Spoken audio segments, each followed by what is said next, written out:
ആദരണീയനായ പ്രധാനമന്ത്രി നരേന്ദ്രമോദിജി അടക്കം വേദിയിലും സദസ്സിലുമിരിക്കുന്ന വിശിഷ്ട വ്യക്തികളെ,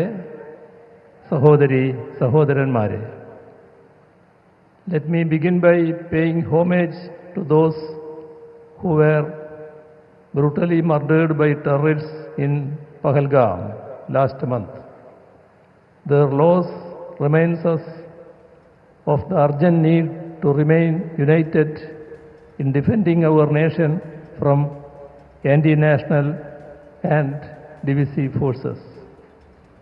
On behalf of the Government of Kerala and on my own behalf, let me extend a warm welcome to the Honorable Prime Minister, Sri Narendra Modi ji, who is here to inaugurate the Vizhinjam International Seaport Limited, VISL.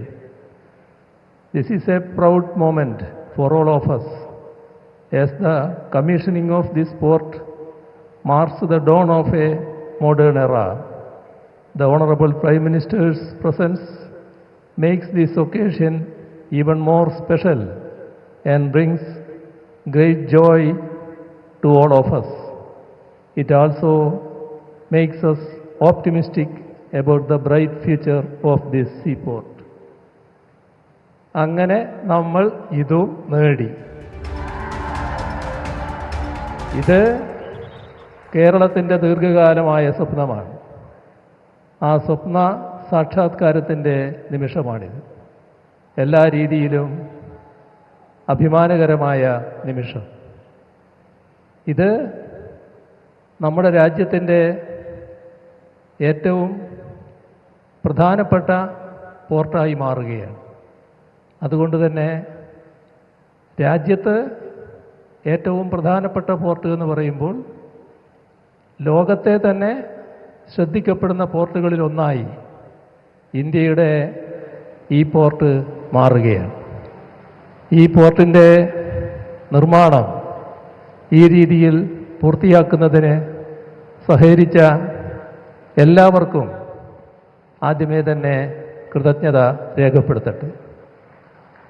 എല്ലാവരും ഇതുമായി വലിയ തോതിൽ സഹകരിച്ചിട്ടുണ്ട്. നാടിൻ്റെ ഒരുമയും ജനങ്ങളുടെ ഐക്യവുമാണ് നമുക്ക് ഇത്തരം പദ്ധതികൾ പൂർത്തിയാക്കാൻ കഴിയുന്നത്. ഇവിടെ അദാനി ഗ്രൂപ്പ് ഈ പോർട്ടിൻ്റെ നിർമ്മാണ കാര്യത്തിൽ നല്ല രീതിയിലുള്ള സഹകരണമാണ് നൽകിയത്. അവർക്കും ഈ ഘട്ടത്തിൽ കൃതജ്ഞത രേഖപ്പെടുത്തട്ടെ. ആവശ്യമായ എല്ലാ സഹകരണവും പിന്തുണയും നൽകിയ എല്ലാവർക്കും ഈ ഘട്ടത്തിൽ നന്ദി അറിയിക്കാൻ ഞാൻ ഈ അവസരം ഉപയോഗിക്കുക. ഇത് കേവലം ഒരു തുറമുഖ കവാടം തുറക്കലല്ല, മൂന്നാം മിലിനിയത്തിലെ വികസന സാധ്യതകളിലേക്കുള്ള രാജ്യത്തിൻ്റെ മഹാകവാടം തുറക്കലാണ്. ഇന്ത്യയെ സാർവദേശീയ മാരിടൈം വ്യാപാര ലോജിസ്റ്റിക്സ് ഭൂപട ശൃംഖലയിൽ കണ്ണിചേർക്കുന്ന മഹാസംരംഭം. ചരിത്രത്തിൻ്റെ വിസ്തൃതിയിൽ നിന്ന് വിഴിഞ്ഞത്തെ നമ്മുടെ രാജ്യത്തിൻ്റെ ചരിത്രത്തിൻ്റെ വിസ്മൃതിയിൽ നിന്ന് വിഴിഞ്ഞത്തെ വീണ്ടെടുത്ത് നവീകരിച്ച് വികസിപ്പിച്ചു സാർവദേശീയ തുറമുഖമാക്കി മാറ്റിയത് കേരളത്തിലെ LDF സർക്കാരിൻ്റെ ഇച്ഛാശക്തിയാണ്, നിശ്ചയദാർഢ്യമാണ്. ഒരുപാട് സവിശേഷതകളുണ്ട്. ആദ്യമായാണ് ഇന്ത്യയിൽ ഒരു സംസ്ഥാനത്തിൻ്റെ മുൻകൈയിൽ ഒരു ബൃഹത് തുറമുഖ നിർമ്മാണം നടക്കുന്നത്. ചെലവിൻ്റെ ഏറിയ ഭാഗവും കേരളമാണ് വഹിക്കുന്നത്. 5686 കോടിയിൽ 5370 കോടി 86 ലക്ഷം, ബാക്കി 2497 കോടി അദാനി വിഴിഞ്ഞം പോർട്ട് പ്രൈവറ്റ് ലിമിറ്റഡാണ് മുടക്കുന്നത്. മൊത്തം 8,686 കോടിയാണ് ഇതിൻ്റെ ചെലവ്. 818 കോടിയുടെ വയബിലിറ്റി ഗ്യാപ്പ് ഫണ്ട് കേന്ദ്രം നൽകുന്നു. ഈ തുറമുഖത്തോടെ $220 ദശലക്ഷം പ്രതിവർഷ രാഷ്ട്ര നഷ്ടം നികന്നു തുടങ്ങുകയായി. 75% കണ്ടെയ്നർ ട്രാൻസ്ഷിപ്മെൻറ്റ് കാർഗോ വിദേശ തുറമുഖങ്ങളിലേക്ക് തിരിച്ചുവിടുകയായിരുന്നു. ഇതുപോലൊരു സൗകര്യം നമുക്കില്ലാത്തതുകൊണ്ട് ഇക്കാലം അത്രയും ഇതിലൂടെ അവസാനിക്കുകയാണ്. രാഷ്ട്രനഷ്ടം വലിയൊരളവിൽ പരിഹരിക്കാൻ കേരളത്തിന് കഴിയുന്നുവെന്നത് കേരളീയർക്കാകെ അഭിമാനകരമാണ്. കരാർ പ്രകാരം 2045 മാത്രമേ ഇത് പൂർത്തിയാവേണ്ടതുള്ളൂ. നമ്മൾ അതിന് കാത്തുനിന്നില്ല. 2024 തന്നെ കൊമേഴ്സ്യൽ ഓപ്പറേഷൻ ആരംഭിച്ചു. മദർഷിപ്പിനെ സ്വീകരിച്ചു. തുടർന്ന് ഇങ്ങോട്ട് 250-ലേറെ കപ്പലുകൾ വിഴിഞ്ഞത്ത് നങ്കൂരമിട്ടു. ഇപ്പോഴിതാ ഒന്നാം ഘട്ടം പതിറ്റാണ്ട് മുൻപ് പൂർത്തിയാക്കി കമ്മീഷൻ ചെയ്യുന്നു.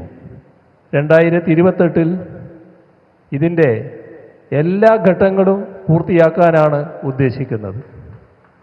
ഒരുപാട് പ്രതികൂല ഘടകങ്ങളുണ്ടായി. മഹാപ്രളയം, ഇതര പ്രകൃതിക്ഷോഭങ്ങൾ, കോവിഡ് അടക്കമുള്ള മഹാവ്യാധികൾ എന്നിവയൊക്കെ സമ്പദ്ഘടനയെ ഉലച്ചു. എന്നാൽ കേരളം അവിടെ തളർന്നു നിന്നില്ല. നിർമ്മാണ കമ്പനിയും നല്ല രീതിയിൽ സഹകരിച്ച് മുന്നോട്ട് പോവുക തന്നെയാണ് ഉണ്ടായത്.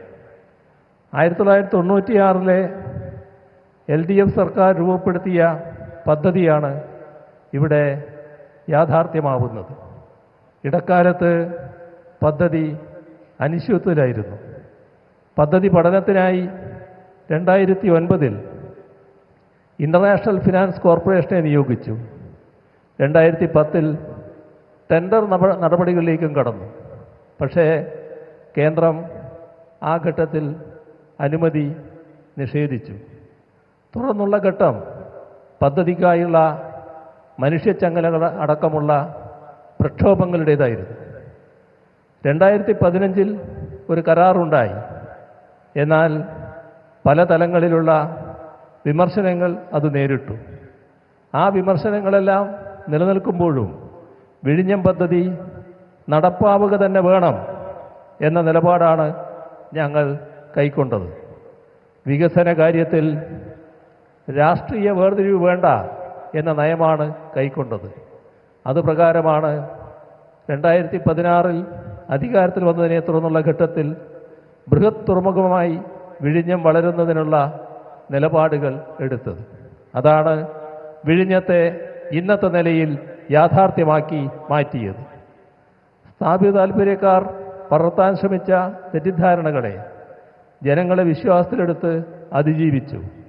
നിയമക്കുരുക്കളടക്കം നീക്കി തീരദേശ പുനരധിവാസ ജീവനോപാധി പ്രശ്നങ്ങൾ 120 കോടി ചെലവാക്കി പരിഹരിച്ചു.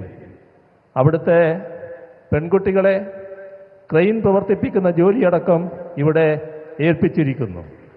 തദ്ദേശീയ സ്ത്രീകൾക്കായി സ്കില്ലിംഗ് സെൻറ്റർ തുറന്നു. ഇങ്ങനെ പ്രശ്നങ്ങൾ പരിഹരിച്ചു.